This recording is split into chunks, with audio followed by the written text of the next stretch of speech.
주님께서 여러분과 함께 성령 마테오가 전한 거룩한 복음입니다.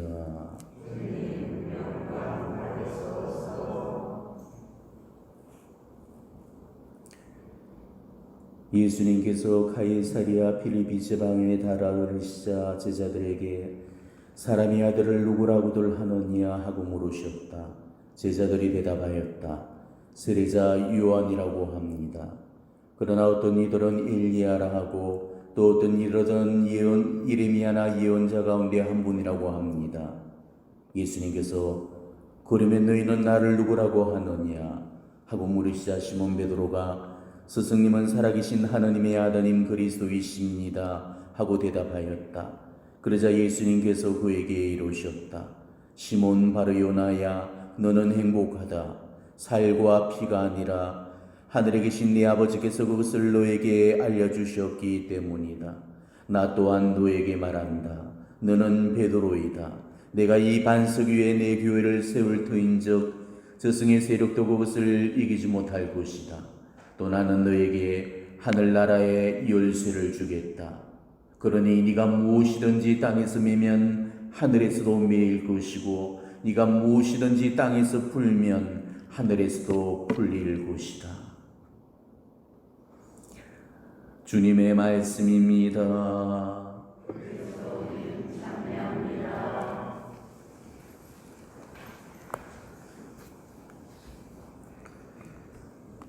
오늘은 성 베드로와 성 바오로 사도 대축일이 되겠습니다. 주일을 맞으신 형제자매님들 계실 텐데 진심으로 축하드립니다. 베드로, 베드라, 또 바오로, 바울라 다 주일에 해당되죠. 우리 교회에서 형제들 3명으로 요셉 다음으로 베드로와 바오로만큼 흔한 그런 본명은 없을 겁니다. 뒤에서 베드로시, 바오로시 부르면은 예를 대해 6은 돌아볼 정도로 많죠. 우리 교우들이 3명으로 베드로와 바오로를 많이 선택하고 있는 이유도 그만큼 신앙적으로 중요하고 공격받는 그런 성인이라는 사실을 의미하는 겁니다. 베드로와 바오로 사도는 우리 교회의 양대 기둥으로 표현될 만큼 으뜸 사도들이십니다. 초대교회의 기초를 다지셨고 우리 교회 발전의 밑거름이 되셨던 분들이시죠. 아마 두 분의 공적이 없었더라면 오늘날의 그리스도교가 존재할 수 없었다고 해도 과언이 아닐 만큼 교회에 초석을 놓으신 분들이십니다. 우리가 엄밀히 구분지어서 이야기를 한다면 베드로 사도의 신앙 고백 이후에 우리 교회가 세워졌고 또 바오로 사도의 열정으로 교회가 발전을 했다고 말할 수가 있습니다. 베드로 사도는 유다인들의 사도로서 많은 유대교 백성들을 그리스도교로 이끌었고 또 바오로 사도는 이방인의 사도로서 지중해 권역에 소속된 이교도인들한테 복음을 전했죠. 이런 두 사도의 헌신적인 노력으로 말미암아서 유다의 작은 땅에서 태동되었던 이 그리스도교가 전 세계로 퍼져나갈 수가 있었던 겁니다. 초대교회 때부터 이 두 분 사도는 특별히 공경되어 왔죠. 베드로는 갈릴레아의 평범한 어부였지만은 부르심을 받아서 사람 낚는 어부가 되었고 초대 교황으로서 우리 교회 설립과 복음 선포에 일생을 봉헌하신 분이십니다. 바오로는 원래 골수 유대교 가문의 명망 높은 바리사이였지만은 그리스도인들을 체포하러 다마스커스로 내려가던 중에 그리스도를 뵙게 되었고 그로 말미암아서 이전과는 전혀 다른 그런 삶을 살게 되었죠. 박학한 지식과 또 로마 시민의 지위로 이방인들의 사도가 되어서 예루살렘에서 소아시아 히랍을 거쳐서 로마까지 복음을 전함으로써 그리스도교 교세 평창에 절대적인 그런 공헌을 하신 분이십니다. 우리 교회 전승에 따르자면 이 두 분 사도 모두가 로마에서 순교한 것으로 전해지고 있습니다.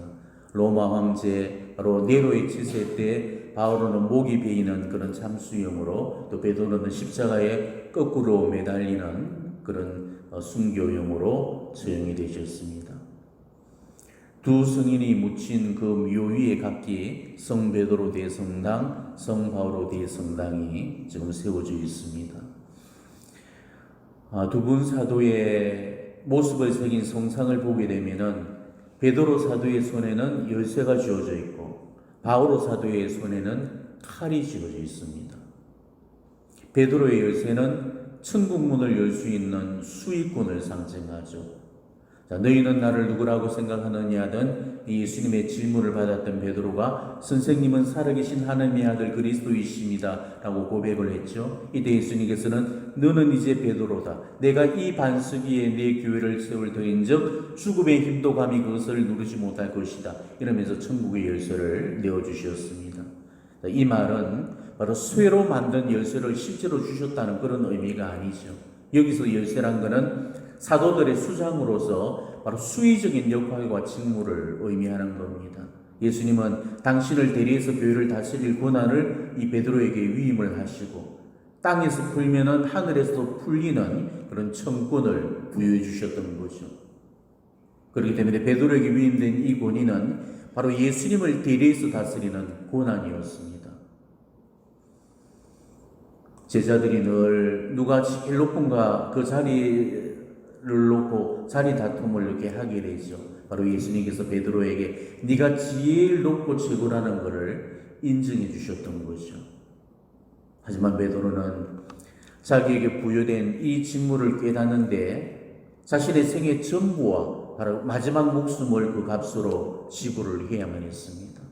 그 열쇠가 얼마나 무겁고 감당하기 버거운 그런 짐이었는지를 베드로는 일생을 통해서 깨달아야만 했습니다. 바로 그 직무는 바로 권력이나 권위를 상징하는 힘이 아니고 바로 섬김과 봉사의 직무였던 거죠. 그리고 바오로 사도의 손에 들려져 있는 그 칼은 바로 자신의 죽음을 의미합니다. 바오로는 로마 제국의 시민권자였기 때문에 식민지국인 유대인들이 직접 처형을 할 수가 없었습니다. 그래서 결국 바오로는 로마로 압송이 되었고 로마 제국으로부터 목이 잘리는 그런 참수형을 받게 되죠. 바오로는 그리스도를 증거하는 데 일생을 바쳤습니다. 이 바오로 사도의 선교 공헌은 정말 지대하다 못해서 거의 절대적이라고 해도 과언이 아닐 정도였습니다. 바오로 사도는 이 안토키아를 거점으로 삼아서 3번에 걸친 전도 여행을 하게 되죠. 우리는 그것을 1차 전도 여행, 2차 전도 여행, 3차 전도 여행 이렇게 부르고 있습니다. 이런 3차례의 전도 여행으로 소아시아 히랍을 넘어서 로마에까지 그리스도교를 전파하게 되는 거죠. 무려 2만여 킬로에 이르는 거리를 돌아다녔다고 하니까 마치 그 전교 열정은 우리로서는 감히 상상조차 하기 힘들 정도입니다. 게다가 신약 성경의 27권 가운데서 절반인 13편에 달하는 그 저서가 바로 바오로 사도의 이름으로 전해지는 편지들이죠. 이거는 우리 교회사에 있어서 전무후무하다 정도로 기념비적인 업적이 아닐 수가 없습니다. 하느님의 말씀을 그저 입으로 전하고 끝내버렸다면 오늘날 그 귀한 유산과 보고를 거의 잃어버리고 말았을 거예요. 그렇지만 바오로는 자신의 복음 선교 내용들을 일일이 그 편지의 형식으로 담아서 여러 신자 공동체에게 남겼습니다. 그로 인해서 그 전교가 급무사를 타게 되었고 전 세계로 뻗쳐나갈 수가 있었던 거죠. 그리고 이 가르침들은 오늘날까지도 우리에게 귀한 그런 가르침이 되어주고 있습니다. 아시다시피 바오로 사도는 전도 여행 중에 수차례나 죽을 고비를 맞이했습니다. 유대인들한테서 5번씩이나 매를 맞았고 3번의 태장도 맞았죠. 때로는 돌에 맞기도 했고 3번씩 배가 파손돼서 위험에 빠진 적도 있었습니다. 그렇지만 그의 전교 열의를 막을 수 있는 그런 장애물은 아무것도 없었습니다. 그래서 바오로 사도는 이렇게 고백을 합니다. 무엇이 우리를 그리스도의 사랑에서 갈라놓을 수 있겠습니까? 환난입니까? 박해입니까? 굶주림입니까? 혹 위험입니까? 칼입니까? 이러면서 그리스도의 사랑에서 자신을 떼어놓을 수 있는 것은 이 세상에 아무것도 없다면서 이미 순교를 결심을 하셨던 거죠. 세상에서 제일 무서운 사람이 죽기로 작정하고 덤비는 그런 사람입니다. 그 사람은 세상에 아무도 대적을 할 수가 없고 이길 수가 없죠. 목숨을 걸고 싸우겠다는 사람을 누가 이기겠습니까? 바울은 일생을 통해서 증거한 그 그리스도를 마지막 죽음으로 값지게 증언을 했던 겁니다. 바울 사도는 살아생전에 주님께 죽음으로써 자신의 사랑을 드리겠다면서 이미 고백을 해드렸죠. 우리는 살아도 주님을 위해 살고 죽어도 주님을 위해 죽습니다. 그러므로 우리는 살든지 죽든지 주님의 것입니다. 이렇게 얘기를 하셨습니다. 바울 사도가 들고 있는 그 칼에서 바로 그분의 강직한 성품을 우리는 엿볼 수가 있습니다. 바울 사도의 그 칼은 엄격함이고 단호함을 의미하는 겁니다. 바울 사도는 유다교를 신봉하고 조상들의 율법을 지키는 데 누구보다도 열정적이었죠. 그런 열정은 개종 이후에도 그대로 이어졌습니다. 그리스도의 복음을 전하는 데 있어서도 누구보다도 앞섰고 뛰어났고 열정적이었습니다. 예수 일당을 잡아주기던 앞잡이가 예수 일당의 앞잡이가 되는 이 아이러니는 신앙 안에서만이 설명되어질 수 있는 그런 신비일 겁니다. 오늘 우리가 기념하는 이 두 분 사도는 우리가 정말 닮아야 될 신앙의 모범이고 귀감이 됩니다. 바오로 사도와 베드로 사도를 자주자주 묵상하기를 권해드립니다. 성경에서 이 베드로의 사건들을 다 추슬려서 한번 정리를 해보시고 또 바오로의 전도 여행을 따라서 아마 묵상을 해보신다면 너무나 많은 그런 교훈들과 배울 점들을 발견해낼 수 있을 겁니다. 나약하고 부족한 한 인간이 위대한 하나님의 종으로 변화되어가는 그 일대기는 정말 감동을 넘어서 성스럽다고까지 해야 될 겁니다. 한 인간이 정말 주님을 만나고서부터 어떻게 바뀌고 변화되는지, 또 주님의 길을 걸으면서 그들의 삶 속에서 하나님의 뜻이 어떻게 이루어지는지, 그 하나하나의 기기묘묘한 사연과 사건들은 결코 설명되어 줄 수 없는 신비고 정말 은총이라고 밖에는 말할 수가 없을 겁니다. 삶이라는 것은 어떻게 바뀔지 아무도 몰라요. 그분의 손길에 붙들려서 그분 수중에 드는 순간부터 그때는 내 뜻대로 가는 것이 아니고 그분 뜻대로 이끌려가게 되는 겁니다. 자, 베드로가 고기를 잡던 갈릴레아 호숫가에서 처음 예수님을 만나던 그 순간에 자기 삶이 어떻게 바뀔지 자기 자신마저도 예상하지를 못했죠. 바오로가 그렇게 성성장구하면서 다마스쿠스를 향해서 신나게 내려갈 때만 해도 자기 삶이 자기 뜻대로 가고 있다고 믿었을 겁니다. 자기 눈앞에 전개될 한 치 앞을 자기도 몰랐던 거죠. 저는 오늘 복음 묵상하면서 불현듯 저의 회개하던 시절이 떠올랐습니다. 예전만 해도 오늘의 제 모습을 상상조차 할 수 없었죠. 저는 하느님의 사제로 단 한 번도 제대로 살아보지를 못했기 때문입니다. 제가 삶을 개차반으로 살고 있었을 때 저는 그때 낚시에 미쳐 있었습니다. 노름에 미치는 것만 중독이 아니에요. 낚시에 미치는 중독만큼 심각한 중독은 없습니다. 저는 심각할 만큼 광적인 낚시 중독 환자였습니다. 그런데 제 인생의 터닝 포인트, 회개의 전환점이 되는 사건이 어느 기도처의 화장실 소변기 앞에서 오줌을 누면서 이루어졌다면 아마 다들 웃으실 겁니다. 예전에 제가 강론을 통해서도 말씀을 드린 적이 있고 아마 제 강론을 들으신 분들도 여기 계실 겁니다. 제가 소변기 앞에 섰는데 소변기 위에 붙어놓은 그 글귀가 제 눈에 들어오는 겁니다. 너는 이제부터 사람을 낚을 것이다.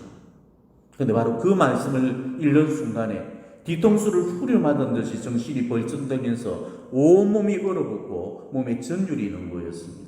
그리고 아이처럼 그 순간에 소변기 앞에서 주체 없는 눈물을 쏟으면서 나중에는 큰 소리로 그 전체가 떠나가라면서 엉엉거리고 울었죠. 도대체 이 말씀이 뭡니까? 늘 봐와서 정말 식상하기까지 하던 이 성부가 눈물을 흘릴 정도의 그런 깡이라도 되겠어요? 그런데도 제 존재를 완전히 바꾸는 일생일 때의 말씀으로 와닿았던 거죠. 그리고 그날 이후로 저는 결심을 했습니다. 고기를 잡던 시몬이 사람을 낚으면서 베드로가 되었다면 낚시질하던 이 시몬도 이제는 사람을 낚는 베드로가 되어야겠다는 그런 생각을 갖게 되었습니다. 그리고 그날 이후로 저는 그렇게 끊기 힘들었던 제 인생 최고의 중독이었던 낚시를 끊을 수가 있었죠. 근데 한참의 시간이 지나고 보니까 끄는 게 아니었습니다. 낚시에 대한 그 미련이 여전히 제 속에 남아있다는 것을 감지했죠. 어느 순간부터는 또 낚시에 대한 그런 생각으로 머릿속이 꽉 찼던 겁니다. 그래서 다시 낚싯대를 잡고 바닷가로 뛰쳐나갔죠. 그리고 신나게 낚싯대를 들이웠습니다. 그런데 정말 신기하게도 제가 이후로 낚시를 몇 번이나 다녀왔지만은 물고기를 단 한 마리도 잡지를 못했습니다. 제 인생에서 그런 적은 단 한 번도 없었거든요. 베드로가 평생을 거무질을 했듯이 저 역시 40평생을 낚시질을 하면서 살아왔습니다. 초등학교 다니기 전부터 낚시 전문가이신 아버지를 따라서 저는 낚시를 해왔고 제 실력은 웬만큼 이름 있는 낚시꾼들은 다 알고 있을 정도입니다. 남들 다 못 잡아도 저는 잡는다는 그 물고기를 갈 때마다 황을 쳐버리는 거였죠. 그뿐만이 아니었습니다. 낚시 갔다가 미끄러져서 다리를 다치고, 낚시 갔다가 지갑을 잃어버리고, 차 사고가 나고, 낚시 장비를 잃어버리고, 낚시꾼들 싸움이 휘말리게 되고, 정말 제 인생에서 도무지 이해할 수 없는 그런 사건 사고들이 끊임없이 터지는 거였습니다. 하나님께서 끊으라고 주신 신호를 무시했을 때 제 삶에는 하나님의 호된 매가 기다리고 있었던 거죠. 실컷 얻어 터지고 난 후에야 저는 비로소 정신을 차렸고 이제 낚싯대는 쳐다도 안 봅니다. 그런데 이것만 아니죠. 정말 제 삶에 일어났던 일들을 얘기하라면 밤을 새워도 모자랄 겁니다. 하나님께서 제 삶에 개입했던 그 첫 순간에는 더 기가 막힌 일들이 많이 일어났습니다. 사람들과 어울려서 만나면 술을 마시고 엄한 짓거리를 하니까 당신만 보도록 한 칼에 그거를 탁 막으시는데 정말 미치고 환장할 노릇이었습니다.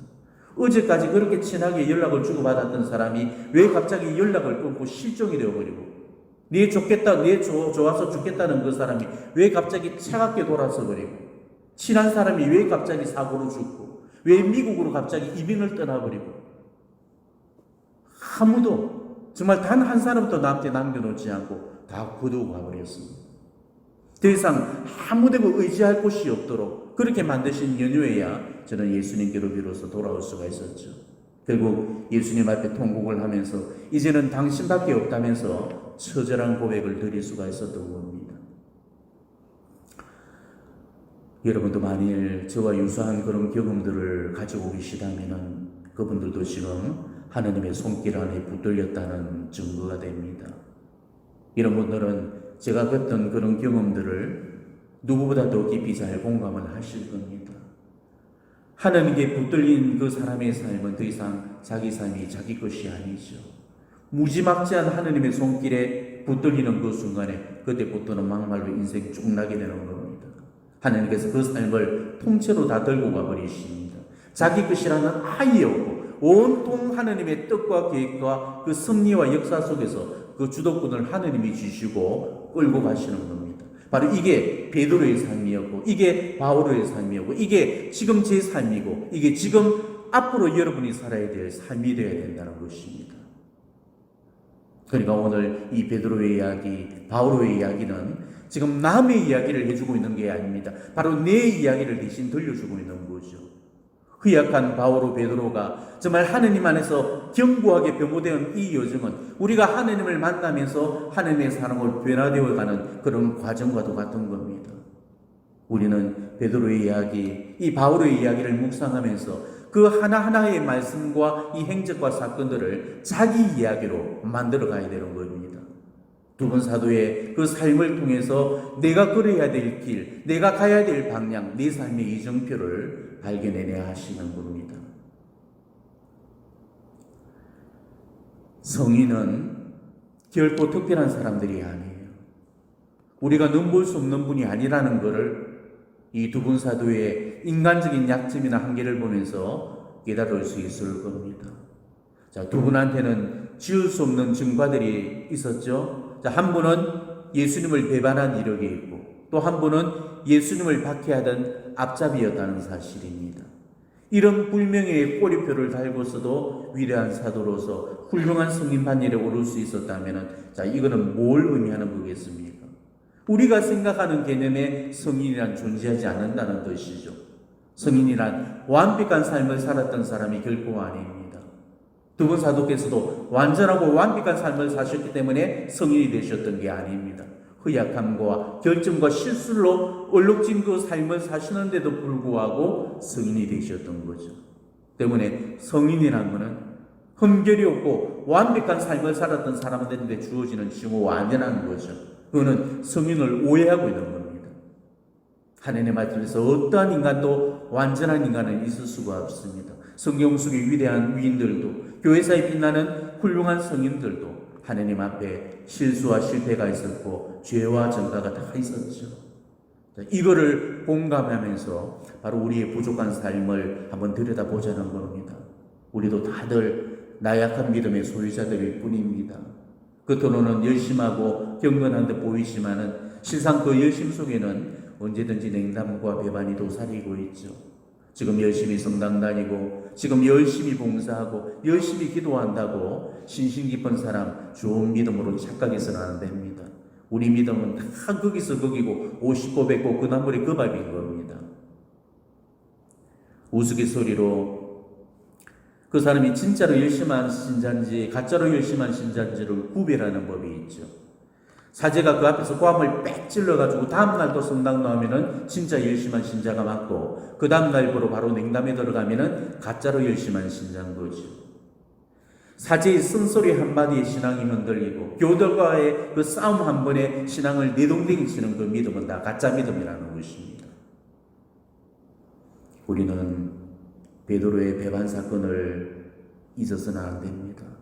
가장 큰 믿음이라고 여겼던 그 믿음 안에 가장 무서운 병절이 그 속에 숨어 있었죠. 누가 감히 베드로가 그런 병절을 하리라고 상상조차 할 수 있었겠습니까? 방금까지도 목숨까지 바치겠다는 그가 하룻밤에 무려 3번씩을 배반하는 일이 실제로 일어났다면 믿었던 자신의 믿음 안에서도 언제나 그런 배반이 도사리고 있다는 것을 결코 있어서는 안 될 겁니다. 우리도 베드로처럼 하루에도 몇 번씩 정말 밥 먹듯이 배신과 배반을 일삼고 있죠. 예수님이 사울아 사울아 왜 나를 박해하느냐 하셨듯이 우리도 바로 바오로처럼 예수님의 마음을 아프게 하는 그런 죄를 나날이 짓고 살고 있습니다. 우리도 다들 그런 나약하고 실수를 하며 결점들을 가지고 있어요. 우리는 내 믿음이 약하고 보잘것없다는 것을 인정하고 주님한테 의지하는 법을 배워나가야 되는 겁니다. 베드로와 바오로도 그랬습니다. 자기 자신만을 위해서 삶을 선택했을 때 그들은 주님께서 원하시는 길과는 정반대의 그런 삶을 선택할 수밖에 없었던 거죠. 하지만 주님을 위한 그 삶을 선택했을 때 인생의 참된 행복에 눈을 뜨게 되고 위대한 사도의 길을 완수할 수 있었던 겁니다. 성 베드로와 성 바오로 사도들이 주길, 오늘은 인간의 위대함을 기억하는 날이 아닙니다. 인간의 약함을 통해서 일하시는 바로 하느님의 위대하심을 기억하고 찬양하는 날입니다. 보잘것없는 나를 통해서도 하나님께서 일하고 계시는다는 것을 깨닫는 날입니다. 바오로 사도께서 하신 고백을 우리의 고백으로 삼아서 내 미지근한 그 신앙에 성령의 뜨거운 불을 놓고 하나님을 향해 사랑의 찬 고백을 드리시길 바랍니다. 나에게 있어 그리스도가 내 생애의 전부이십니다. 나는 훌륭하게 싸웠고 달릴 길을 다 달렸으며 믿음을 지켰습니다. 이제는 정의의 월계관이 나를 기다리고 있습니다. 바로 이 고백이 우리가 이승에서 드릴 그런 마지막 신앙 고백이 되기를 기도하면서 다시 한번 우리의 흩어진 믿음들을 조용히 조율해 보시기를 바랍니다.